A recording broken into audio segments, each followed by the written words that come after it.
안녕하세요. 반갑습니다. 중동지역본부장 김병호입니다. 제가 오늘 발표드릴 내용은 역설적인 중동의 안정성입니다. 앞에서 들으신 미국의 상호 관세 부과 그리고 글로벌 공급망의 불확실성은 올해 우리 모두를 긴장하게 만들었습니다. 중동은 이에 더해 이스라엘 이란 전쟁까지 분쟁이 끊이지 않았던 한 해였습니다.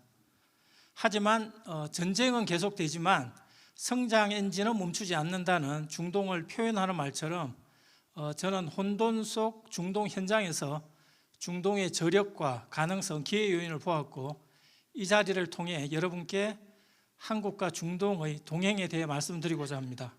발표는 25년 중동을 바라보는 시각, 중요성과 기회 요인, 진출 전략 순입니다. 첫 번째, 중동을 바라보는 시각입니다.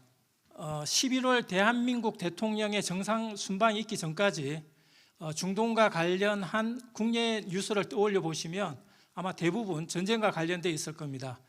23년 10월 하마스의 이스라엘 침공으로 전쟁이 시작되었고 만 2년 동안 크고 작은 분쟁이 지속되었습니다. 그리고 트럼프 대통령 당선 이후 미국이 이란 핵시설을 직접 공격하고 이란이 카타르의 미군 기지에 보복 공격을 가하는 등 전면전의 분위기로까지 고조되었는데요. 다행히 6월 달에 휴전 합의가 이루어졌고 현재까지 조금은 안정적인 상황이 유지되고 있습니다. 종료되고 나서야 미군 기지 공격은 이란과 약속 대련이다 와 같은 이야기가 나와서 그렇지 사실은 그 당시에는 현장에서 분위기는 상당히 심각했습니다. 이번 전쟁으로 이란의 대리 세력인 하마스, 후티 반군 등 지도부가 대부분 제거되었고 그리고 이제 미국의 최대 압박 정책으로 이란의 최대 외화 유입 경로인 석유 운반선도 제재되면서 이란의 영향력은 상당히 약화됐습니다. 그리고 밑에 보시는 우리 기업에게도 큰 영향을 끼쳤던 것이 홍해하고 호르무즈 해협 해상 물류 위험이었습니다. 운임 지수가 전쟁 이전에 2배 이상을 유지하다가 현재는 소폭 줄어든 상황입니다. 그리고 중앙에 있는 그 양극화, 걸프국의 반사이익이라는 부분에 좀 주목을 해 주실 필요가 있습니다. 중동 내 안전지역과 리스크 지역의 양분화가 심화되면서 경제 허브 지역인 UAE, 사우디, 카타르 등으로 부하 인구의 이동이 가속화되고 있습니다.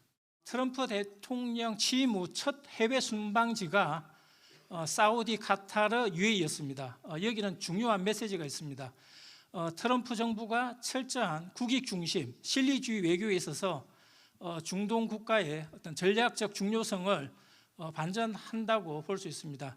이란 압박뿐만 아니라 중국과 러시아 견제, AI 에너지 등 전략 산업에 있어서 중동 국가는 이제 미국의 핵심 국가로서의 가치가 점점 커지고 있습니다. 참고 자료에 보시는 동행 기업과 협력 내용만 봐도 중동은 더 이상 석유 중심이 아닌 AI, 스마트 제조, 재생에너지 중심으로 넘어가고 있음을 확인할 수 있습니다.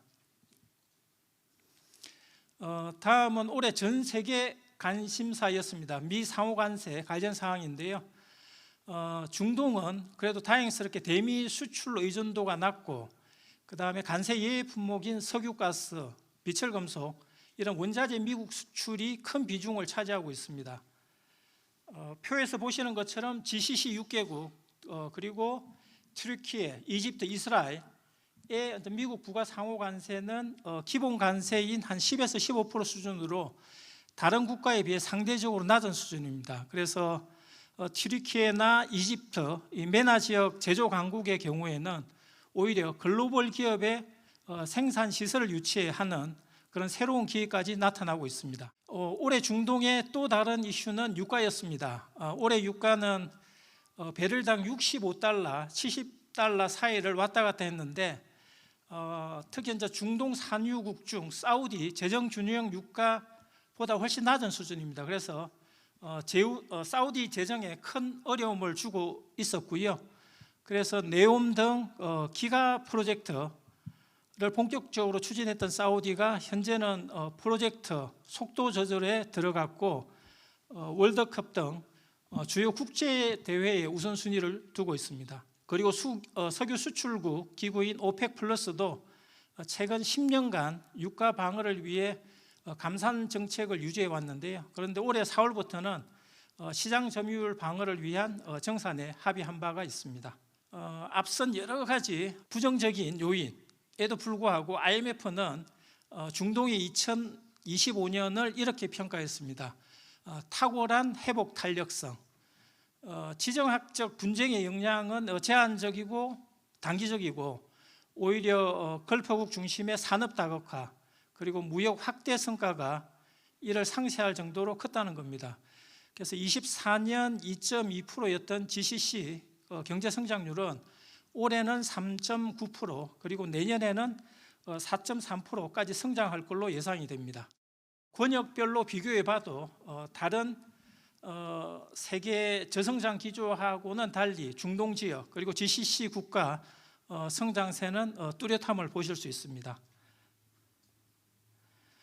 이렇게 역설적이게도 안정적인 중동의 성장이 가능한 이유는 안정된 왕정 리더십의 미래 혁신 중장기 국가 비전 그리고 이 비전 실행을 뒷받침하는 막대한 규모의 국부 펀드가 있기 때문입니다. 세계 국부 펀드의 3분의 1이 GCC에 있고요. 그리고 이 GCC 국부 펀드는 자국 산업 육성을 위한 핵심 산업별 밸류 체인을 차근차근 구축하고 있습니다. 다음은 두 번째 중동 시장 중요성과 기회 요인입니다. 시간이 많으면 제가 좀 설명을 자세히 드리겠는데 일단은 자료를 좀 참고해 주시고요. 저희 메나 지역도 GCC와 4대 독립시장, 레반트, 마그레브로 이렇게 저희는 구분을 하고 있고요. 그런데 오늘은 중동 선장을 이끌고 있는 GCC와 그리고 어떤 제조 거점인 튀르키예, 이집트 중심으로 설명을 드리겠습니다.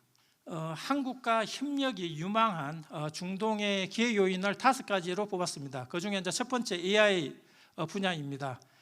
AI는 전 세계 초미의 관심사이기도 하고 그렇지만 중동은 나름의 저력으로 열심히 드라이버를 걸고 있습니다. 2000년대 초부터 시작된 중동의 탈석유화는 그동안 부동산, 물류, 인프라 이런 여러 산업을 거쳤고 현재는 미래 혁신을 위한 AI에 집중하고 있습니다. 국부 펀드의 자본 그리고 태양광과 같은 전력망 그리고 최근 미국 글로벌 기업과의 협력 이런 삼박자가 잘 어우러져 가지고 빠르게 성장하고 있습니다.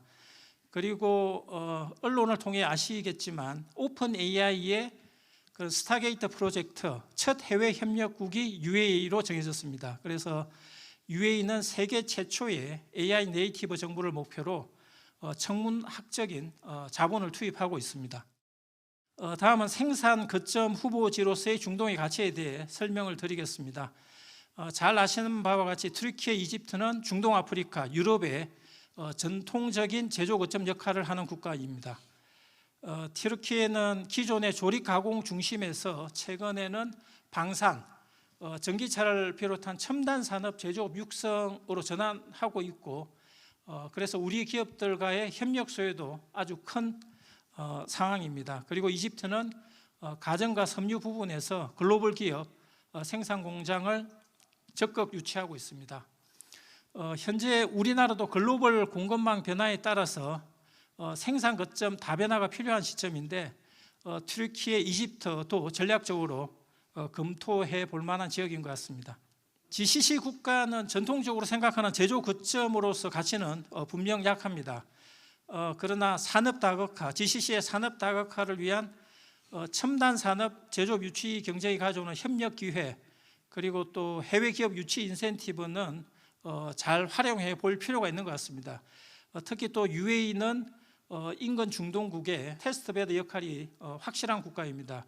그래서 UAE를 통해서 인근 국가로의 진출까지도 용이한 장점이 있습니다. 세 번째는 소비재 시장입니다. 앞에서도 많은 지역본부에서 소비재 관련 이야기를 했는데요. 중동에서도 그리고 특히 UAE에서 시작된 아랍 이슬람권의 문화적 개방 기조가 인근 국가로 빠르게 확대되고 있습니다. 그래서 관광, 엔터테인먼트 산업이 중동에서도 새로운 성장 산업으로 성장 엔진으로 인식이 되고 있고, 그리고 문화 개방이 경제 이익을 창출한다라는 인식의 전환이 이루어지고 있습니다. 그리고 또 높은 출산율과 도시화 추진에 따른 외국인 인구 유입으로 중동 소비 시장 그리고 경제 성장 동력으로 작용을 하고 있습니다. 그리고 조금 놀랄만한 사실인데요. 이슬람 율법에서는 도박이라든지 카지노가 제약시 됩니다. 그런데 최근 UAE는 카지노 사업까지 합법화하고 그렇게 해서 외국인 관광객을 유치하기 위해 노력을 하고 있습니다. 그리고 전 세계적으로 K 소비재 수요가 늘어나는 게 공통적인 현상인데, 특히 중동 화장품 수출액은 최근 3년 새 3배가 증가할 정도로 성장세가 단연 돋보입니다. 그래서 제 생각에 중동은 미주 대륙 그리고 동남아 한류 붐을 이어받을 다음 지역이 되지 않을까, 그렇게 기대를 해봅니다. 다음은 이제 교통, 물류 관련입니다. 유럽, 아프리카, 서남아 사이에 위치한 지정학적 특성은 중동의 전통적인 강점이었고, 최근에는 공항, GCC, 철도, 항만 확장 프로젝트가 많이 이루어지고 있습니다. 이러한 분야는 우리 기업의 인프라 진출이 기대되는 분야입니다. 그래서 12월 말 저희 GCC 무역관 협업으로 GCC 철도 프로젝트 그리고 물류 관련 기획 보고서가 발간될 예정입니다. 그래서 많은 관심을 부탁을 드립니다. 다섯 번째는 재건 시장 관련입니다. 앞서 말씀드린 그 가자 전쟁, 그리고 이스라엘 이란 전쟁 휴전, 그리고 지난 4월 미국이 시리아 경제 제재 해제를 발표함에 따라서 레반트 지역의 재건 시장이 주요 이슈로 떠오르고 있습니다.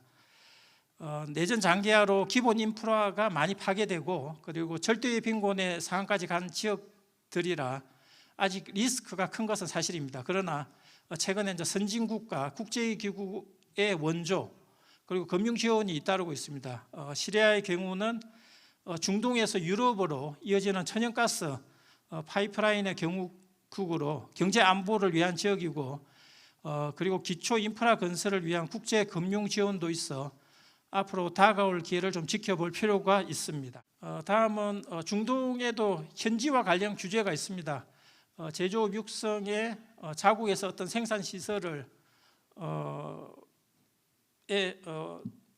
가져와야 된다는 현지화 기준, 그리고 또 자국민 역량 강화를 위해서 현지인 채용 관련된 기준이 있는데요. 그런 내용은 자료로 좀 참고를 해주시기 바랍니다. 세 번째, 중동 진출 전략에 대해 설명드리겠습니다. 글로벌 통상 전환기, 그래서 전략적 집권이 필요한 지역 글로벌 사우스, 저는 이제 그 핵심에 중동이 있다고 보고요. 중동과 우리가 동반 성장을 하기 위한 전략을 미래 협력, 그리고 변화 대응, 그리고 대체 시장으로 나눠서 설명을 드리겠습니다. 첫 번째, 우선 AI와 관련해서는 아마 언론을 통해서도 보셨겠지만 지난 11월 한 UAE 정상회담에서 구체적인 협약 사항이 논의가 된 바가 있습니다. AI 협력 양해 각서를 통해서 오픈 AI의 스타게이트 UAE 프로젝트에 한국 기업이 참여하고, 그리고 AI 공동 연구, 그리고 규제 정책을 공유하기로 한 바 있습니다. 그리고 데이터 센터 구축 프로젝트뿐만 아니고 관련 기자재 수출, 그리고 기술 협력 등 다양한 진출 기회가 있을 것으로 그렇게 보고 있습니다. 이와 관련해서 저희 중동 지역 본부는 내년에 두바이 미래재단 등 현지 유관기관하고 협력해서 현지 진출 사업 모델을 개발하고 관련 상담회를 개최할 예정입니다. 그리고 두바이 자이텍스라는 전시회가 있습니다. 세계 3대 정보통신 전시회고요. CS와 그리고 유럽에서 개최되는 MWC와 함께 중요한 전시회고, 두바이에서 개최되는 정보통신 전시회 자이텍스는 중동 그리고 서남아, 아프리카의 어떤 실질적인 비즈니스 상담이 이루어지는 전시회로 그렇게 좀 생각을 해주시면 좋을 것 같습니다. 그다음 AI 산업에 따라오는 또 이슈가 전력 이슈입니다. 그리고 AI 전력 수요 대응뿐만 아니고 재생에너지 전환과 관련한 신규 프로젝트가 거의 매일 발표가 된다고 느낄 정도로 아주 핫한 분야입니다. 특히 UAE 전력 소비의 25%를 차지하고 있는 바라카 원전 건설, 이건 한전이 가서 건설을 했는데요. 이런 성공적인 레퍼런스로 한국 기업에 대한 중동 시장의 신뢰가 아주 두텁습니다. 그래서 중동 지역의 태양광, 원전 이런 신규 프로젝트와 관련한 민간 협업 진출도 유망할 걸로 예상됩니다. 에너지 관련 프로젝트 수주 지원을 위해서 두바이하고 사우디 무역과는 연중 프로젝트 지원 센터를 운영하고 있습니다. 그래서 관련된 분야에 정보가 필요하시면 두 무역관을 좀 접촉을 해주시고요. 그리고 전력기자재 사절단, 웨텍스와 같은 주요 전시회 연계 상담에도 출전할 예정이니 많은 관심을 부탁을 드립니다. 다음은 제조 공급망 참여 관련입니다. 앞서 말씀드린 것처럼 첨단 산업 제조 공급망 구축과 관련한 기술 협업 수요가 활발한 상황입니다. 한국 기업의 뛰어난 기술력으로 현재 진출 사례가 계속 늘고 있습니다. 그렇지만 아까 잠깐 설명드린 현지화 리스크 해소를 위해서는 합작법인 설립 형태가 초기에는 바람직해 보입니다. 그리고 국별 제조업 협력 유망 분야는 자료로 대하겠습니다. 다음은 정상 외교를 활용한 진출 전략입니다. 11월 정상 순방에서 여러 협력 방안이 논의됐습니다. 앞에서 설명드린 AI, 방산, 원전, 그리고 또 하나 주목할 부분이 한 UAE 세파 발효 관련 사항입니다. 지난 11월 정상회담에서 세파 경제협력위원회 행정과 운영에 관한 사항이 논의가 돼서 저희는 예상하기를 올해 내나 내년 초에 국회 비준을 받아 발효가 될 걸로 예상을 합니다. 이 통상협정이 국회 비준이 돼서 발효가 되면 대한민국이 중동 국가와 체결하는 첫 번째 자유무역협정이 됩니다. 92% 품목의 관세 철폐에 따른 직접적인 수출 정대 효과 이외에도 UAE가 중개무역 허브로서의 역할을 해서 다른 중동 국가 그리고 아프리카 스나마까지 진출 확대가 예상됩니다.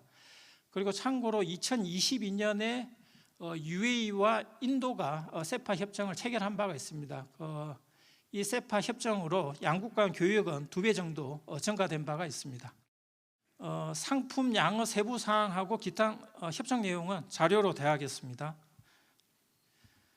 그리고 저희 코트라는 통관 인정, 관세 정보 등 우리 기업의 실무에 직접적으로 도움되는 정보 제공, 활용 확대를 위해서 세파 국회 비준이 이루어지면 중동 통상협정 활용 지원 센터를 개소할 예정입니다. 그래서 많이 활용을 해주시면 좋을 것 같습니다. 그리고 G2G 경제 협력 유망 분야 앞에서도 좀 언급을 드린 원전, 방산, 첨단산업, 인프라 분야 등이 있습니다. 그래서 내년 정상 순방 이후 후속 사업을 관련 분야 후속 사업을 검토하고 있고 구체적인 사업이 확정되면 여러분께 공유 드리고 많은 참여를 좀 부탁을 드리겠습니다. 다음은 소비시장 진출 관련입니다. K-소비재 수요가 크게 증가하고 있습니다. 중동에서도. 그렇지만 공략을 위해서는 맞춤 전략이 필요하고요. 특히 중동은 이커머스 시장 활용도가 아주 높은 시장입니다. 그래서 인플루언서를 활용한 바이럴 마케팅 그리고 온라인 유통망 입점이 필수적입니다. 그리고 이슬람 시장을 공략하기 위해서는 할랄 인정을 받아야 되고요. 그리고 제품 포장에도 신경을 써야 됩니다. 설령 그 할랄 인정, 강제 취득 요건이 없는 국가라 하더라도 마케팅 차원에서 사전에 취득해 두면 절대적으로 유리하다고 볼 수 있습니다. 그리고 코트라에서 추진하는 대부분 소비재 수출 지원 사업은 한류 문화 행사 그리고 체험형 이벤트를 연계해서 주요 메이저 유통망 입점을 추진하고 있습니다. 그래서 성과가 좋기 때문에 많은 관심을 가지고 참여해 주시면 좋을 것 같습니다. 마지막 재건 시장입니다. 아마 초기에는 ODA 중심의 인도적 지원 분야 관련 수요가 있을 것으로 보이고요. 그렇지만 아마 그 인프라 건설 등 고부가 사업은 상당한 시일이 소요될 것으로 그렇게 예상이 됩니다. 초기 우리 기업에게는 구호 물품, 그리고 기초 생필품, 중고 자동차, 자동차 부품 등에서 수출 기회가 있을 것으로 보여집니다. 그렇지만 아직은 리스크가 큰 게 사실이고요. 그래서 시리아 재건 시장 진출을 위해서는 요르단 등 좀 3국을 활용한 우회 수출 전략이 필요한 것으로 보여집니다. 최근 그 요르단 암만 무역관에서는 우리 대사관 그리고 시리아 외교부와 협업해서 다마스커스에서 한 시리아 비즈니스 포럼을 개최한 바가 있습니다. 시장 상황에 대한 정확한 정보를 제공해 드리고 아직은 조심스럽지만 진출 기회까지도 발굴을 하고 있습니다. 그래서 코타라 해외 시장 뉴스 등의 채널을 통해서 저희가 현지 상황을 공유 드리고 상담회 등 또 사업이 준비가 되면 참여를 부탁드리도록 하겠습니다. 마지막 중동 진출 유방 품목 서비스는 자료로 돼야겠습니다. 저희가 그래도 나름 고심해서 만든 자료니까 꼭 좀 참고를 부탁을 드리고요. 하여튼 제가 짧은 시간이지만 중동에서 목격했던 여러 가지 이슈, 기회 요인들을 설명을 드렸습니다. 중동이 끊임없는 지정학적 이슈에도 불구하고 그래도 안정적이고 강한 성장 기조를 만들어낸 데는 우리 기업의 참여와 진출이 있었다고 생각을 합니다. 모래 사막이었던 중동에서 만들어진 현재의 고층 빌딩 그리고 도로망 이런 인프라에는 우리 기업의 기술과 성실성이 있었고, 그리고 또 앞으로 만들어갈 중동의 미래에도 우리 기업의 참여와 적극적인 동행이 있었으면 좋겠습니다. 뉴스에서 언급되는 중동의 어떤 위기, 전쟁 이런 관점보다는 탈석유화 그리고 또 첨단 산업 육성을 통한 산업 다국화 그리고 또 막대한 국부 펀드를 바탕으로 미래를 향해 가감하게 투자하는 그런 중동을 좀 관심 갖게 지켜보시고 많은 사업에 참여를 해주시면 좋을 것 같습니다. 경청해 주셔서 감사드립니다.